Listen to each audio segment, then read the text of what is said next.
Well, I'm joined here by Cooper Grace, incoming senior at Hayden, who just committed to Nebraska. So first of all, congratulations on committing to Thank the you. D1 level. Thank you. Thank you. I'm super excited. So let me ask you, man. Obviously, it's very difficult and fun, challenging. There's obviously probably a lot that goes into the recruiting process, and I imagine there's probably a lot of D1 schools looking at you and D2. I mean, a whole across the landscape. But for you, what was it about Nebraska? I know that's the cliche question, Right. but what was it about Nebraska that really sold you? 100% the coaching staff. I mean, that was kind of something that I discussed with my family as being something that is super important to me. A coaching staff that would, nurture me and grow me to not become the best baseball player, but the best person that I can be. And when I went up there, I had a conversation with Coach Childress, Coach Bolt, and Coach Sirianni mainly. And I went up there and I fell in love with them, to be honest with you. And that was a place where I had talked with my parents, and that's where I wanted to be. And with baseball, right? It's different than basketball. It's different than football. There's in terms of the recruiting process and what you're looking for. What did they tell you? What did they say to you? What were maybe some of those selling points that you're like, yeah, this is the program I want to be at? The number one thing for me is the option to do both. I mean, I understand the whole roster changes, cutting it down a few roster spots makes two-way players like myself valuable. And I think being at least given the opportunity to do both, that was the massive thing with any school that I would choose, was the option to hit and pitch. So I know you do that in high school. You did that this past season, obviously, with your state championship team. And now I played baseball myself. I never got to win a state championship, unfortunately. We got close, but we didn't win it. But for you, man, being in a state champion only your junior season, and you got one more year going into high school, what makes you look forward to this coming season with a lot of guys returning next year? Repeat. That's the number one motto. I mean, it's hard to do both. It's hard to do it back to back, but that's the goal, 100%. That's all we're focused on right now is winning it again. I mean, everybody's telling us that it's hard to do it again, hard to go back to back, but that's where our focus is winning it again. So I know, and especially filming some of your games this past year when you pitched against Topeka West and you pitched against Santa Fe Trail, and obviously, the state, or I think the first game of the state tournament that you were able to pitch, because I know there's the pitch count thing now with Keisha. But for you, touching about 90, am I right? 90 to 92. 90, 92. Around that area. So you're only a junior, man, at 16 or 17? 17. 17. Yes. I mean, that's pretty solid, man. I mean, what do you get, like, what's that regiment like? What are the warm-ups? What goes into that when you're able to pump your fastball so fast like that? Probably two things. My dad's a physical therapist. He played baseball in college. He pitched a little bit in high school, and he's really built up my shoulder and my legs, and he's kept me healthy. I don't have any problems. I'm never really in pain. I've never had any major arm problems from throwing, and I credit that a lot to my dad. He's kind of built this up slowly but surely. I'm not one of those guys that I was throwing 95 3 years ago. I was slowly climbing. I gained moderate velocity every single year, and hopefully, keeping that up. And the second piece is I'm playing soccer and basketball as well. I think soccer, I reach a full sprint every day for both those sports. So that kind of builds up my legs, and that's all pitching is, as well as hitting, is rotation, and it's your leg strength. So those two things are kind of primarily what has kept me healthy, number one, and two, improving every year. So I know a lot of players and coaches, especially nowadays, look for those multiple sport athletes. And did Nebraska maybe say that was maybe another point why they liked you so much is because you're fit, you're active, you're playing so many different sports? Was that maybe something else that they brought up to you? Well, it was because every coach loves guys that do it all. I mean, that's something that a lot of people look at, and that's kind of an attractive person is somebody that does everything. And they had said that, I had said that soccer and basketball had made me a better baseball player. I'm shuffling, I'm sprinting, I'm jumping, I'm doing all this stuff with my legs, and that has helped me playing baseball. And I explained to them that's how I have improved, and they were all for it, 100%. So let me ask, man, when you're out on the mound, I've seen some video, and we got some video of you screaming, and that's the whole point of it, man. Baseball's a game of emotion, and especially when the high leverage situations, right? When you go on the mound, right, everybody's got their own shtick, everybody's got their way of just settling in, understanding the game, understanding the hitters, the team that you're playing. What goes into that? What goes into your preparation every time that you go on the mound? Number one thing is win the game, no matter what. Doesn't matter who I'm playing, doesn't matter who's in the box, is I'm going to beat you. That's all I'm thinking. Pre-game, I mean, I do a lot of running, and I pray. I think as a team, that's one of the things that made us so good is our chemistry. We all prayed together. We all laughed together. We did everything together. We went to Buffalo Wild Wings on Thursday nights for BOGO, and I mean, we just did everything as a team. So when you're kind of in that like environment with those guys, it's gonna be tough to beat. So before games, I mean, we all really had one goal. It was to win, no matter what. Didn't matter who was pitching, who was hitting. We had 100% confidence in whoever was up in that moment, and we just went out there and competed. So something too, when you look at Coach Arnold, right? You know, since I've been here now the last 2 years, I've gotten to know Coach pretty well, and always has a smile on his face when he's not on the football field. I know he's pretty intense. He's on the football field. I've seen it. You know, on the baseball field, he seems a little bit more relaxed because I think baseball's a little bit more of a relaxing sport, if you will. When you see that flip from football to baseball for Coach Arnold, what is it about maybe what difference he brings from the game of football to baseball in your eyes? It's different for me because I'm not a football player. I play soccer, obviously. But the guys that play football tell me, you know, the differences between the two. And I think with the baseball team, I wouldn't say more trust, but we as a group just bonded together. I mean, the football team, obviously you're with those guys all the time, but as a baseball team, we did that by ourselves. Like I mentioned, the Buffalo Wild Wings, we literally did everything together outside of what Coach Arnold and the coaching staff at Hayden put together.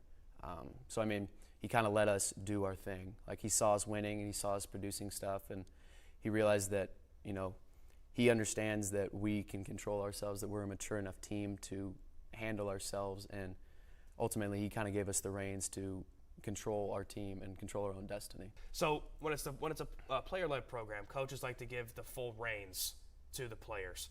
Do you kind of see that with Coach Arnold and your other coaching staff too? Absolutely. So Coach Ingroff and Coach Thompson, we text them and they unlock the field for us. And I mean, as a team, we've been up there every day these past few weeks, grinding, getting ready, because we understand how hard it is to go back to back. And that's obviously something that when we went into it last year and we won the whole thing, we're like, that was great, we got to do it again. So that's what we've been doing these past few weeks, is we got to build ourselves back up to do it again. So when you look at, right, you don't want to look too far ahead. Of course, you got, again, Nebraska as being your commitment coming up here in the next year or so. How do you not look too far ahead, knowing you have, you know, a Power 5 school and Division I school that you're going to be going to? How do you not look too far ahead to that? Oh, I mean, all my friends and family have been telling me, you know, senior year goes by quick, enjoy it. And that's something that internally I'm like, well, I got 3 more years, 3 more seasons of sporting events for Hayden. So I just went on a senior retreat, and I miss those people. So this last year, I'm just going to try to enjoy it, not to look too far ahead, which is going to be a challenge for sure. But, I mean, we've got soccer, basketball, and baseball who, I mean, we're all going to try to win a title in all 3 of them. So that's what's keeping me grounded right now. So when you were in that recruitment process too, what other offers, if you mind me asking, what other offers did you have on the table? Some of the local schools have reached out, and then some other Big Ten schools as well. And it's just kind of been, what was nice about Nebraska specifically was the option to do both. That's what mainly sold me, as well as the coaching staff. They have a great relationship with my summer coach, Coach Rick Sabbath from Aquinas. He has Coach Childress and Coach Sabbath are really close, and they had said really great things about each other, and that was what really had sold me, if that makes sense. Yeah, no, because I know that there's so many different ways. Like you said, a lot of players, I'll even bring up like Emerson Cope, you know, from Washburn Rural. Obviously, you probably know her, or obviously her being at Nebraska, a big thing for her was her being able to hit as well and be able to pitch. I remember she telling me about that. And how do you, I'll ask you this way, because a lot of players go from, you know, hitting to a PO, which means pitcher only. And you're not doing that. You're doing both. So do you like it that way? Obviously you do, because that's why you're going to Nebraska. What's the balance, or what's the challenges, or what makes it fun when maybe it's a 1-0 game and you're out there and like, hey, I just hit a 3-run homer, I just helped myself. What's it like when you're able to balance both like that? It's double the work, for sure. And I mean, if you don't love it, you're not going to do it. And I mean, I love doing both. I think I have the ability to do both, and I've proven that I can do both. And that's kind of been, I don't really want to give up one side or the other quite yet. I understand if I get there and one outweighs the other too much, I'd understand going one way. However, the opportunity to do both is something that is super special, because not many people can do it. Now, did you ever expect yourself to be in the position that you're in right now? When you were maybe 5, 6 years old, when you're getting just out of t-ball and maybe starting to, get rolling with baseball, did you ever see this maybe, 10, 12 years ago? It was the dream. It was always the dream. I had realized it. I had talked to my dad about it and how his experience in college baseball had affected him as a person. And I've been watching Royals games and K-State and KU baseball games and all of them. And I've been up there and watching them, and I'm like, this is what I want to do. From as long as I can remember playing baseball, it's always to get the next level, achieve the next level of competition, compete at the highest level. And I've been given the chance to do that.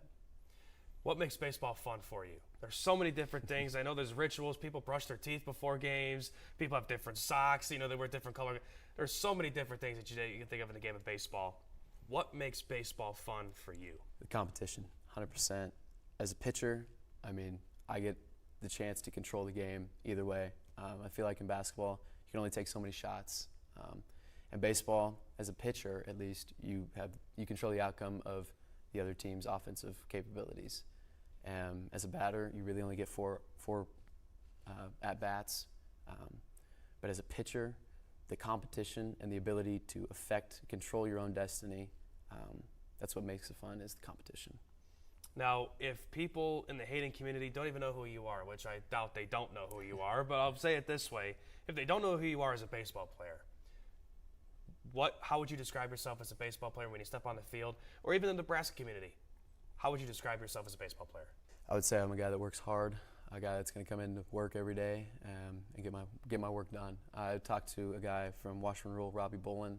He had went to a junior college for a year, as well as a guy from Seaman, Mason, McConaughey. Those two guys have kind of laid out to me what Nebraska is all about. Hard work. No days off up there. And I understand that once I'll be playing in the Big Ten. It's one of the best conferences for any sport, anywhere. Going up there to play with those guys, they've laid it out for me that I believe that I would be a great fit for there because of my work ethic. I believe that the option to do both is there as well. I think it's just the best place for me to be. One last thing I'll ask you too, and you're pretty much close to home, right? You're a little bit further away, but you are close to home. So was that another big reason for you why you wanted to go to Nebraska? Because you're basically 2.5 hours away from home. I think it was great because I'm far enough away where if I need to come home on a weekend, I could, or I could stay up there on my own. I'm not a 15-minute drive like a Washburn or a KU. I'm on my own completely, and I'll be up there with all those guys. That's where I'll be spending my time, 100% of it. So I think that was nice. And I like the cold weather as well. So hopefully it gets a little chillier than down south. So yeah. Did the current players on the team, did they say anything to you about committing? Did they reach out to you, or what was maybe that interaction like? So obviously mentioned Mason and Robbie had reached out to me, and I kind of asked them questions about, what's it like? Do you like living in Lincoln? And kind of stuff like that. And they laid it out that it would be the best decision I've ever made to come up there. And those are guys that I trust. I've played with them. I've hit with them. I've worked out with them. I've done all this stuff with them. And those are guys that I would trust with my future. And they laid out to me that I would love it up there. And I was sold at that point. So. All right, I'll ask you the fun one. I know I've asked you a lot of hard-hitting questions. I'm going to ask the easy, fun one, all right? If we don't know anything about Cooper Grace, could be anything. Could be funny, could be interesting, could be unique. Anything that you could think of that we don't know about Cooper Grace. Your family, teammates, Coach Arnold, you name it. Anybody that they don't know about Cooper Grace. I would say, one, I'm a hard worker. And two, I'm super family-oriented. So, going up to Nebraska, seeing the family member. I got the call from Coach Childress about an opportunity to go up there on a road trip with my grandma coming back from Knoxville, Tennessee, where my family lives. So, a lot of my time is spent with my family. So seeing that those guys up there understood that it's a culture setting, it's a family setting up there. Going up there, I was like, that's perfect for me. That's something that I truly value as a person. So, Cooper, one last thing I'll ask you. Your dad's a physical therapist, former college baseball player. I know you hit on it a little bit, but how crucial is that? Because I've never heard that, meaning, dad a physical therapist and being a college football, a baseball player. So how beneficial is that to have something like that in your corner? It's great because, I mean, obviously times have changed since when he was playing. But now he's one of those guys that has been through it, and he understands. Looking back, he can see clearly what he did good and what he did wrong. So him laying it out for me was perfect. Like, he went this way because of this, and I should go this way because I am not like him in this way, or I should do this because I am like him in that way. So it's nice to have somebody who watched me grow up and understands what I want, maybe more than I know what I want, kind of helping me make a decision. And being a physical therapist himself, he has taught me how to take care of myself, take care of my arm, take care of my legs, and to become, a beast. Become a beast. I like that. Now, let me ask, do you have any idea what you're going to major in at Nebraska yet? I'm looking into something in business, maybe looking at med school down in the future. Med school. Okay. Wow, good for you. Cooper, anything else that I'm missing? I'm going to move on a lot of different topics. Anything else that I'm missing from the commitment, from your senior season coming up here? Anything else that I'm missing that you like to add? I don't think so. I think you hit it well. Perfect. Well, Cooper, I really appreciate you taking the time, man. Congratulations, Thank and you. good luck at Nebraska. Thank you. Absolutely.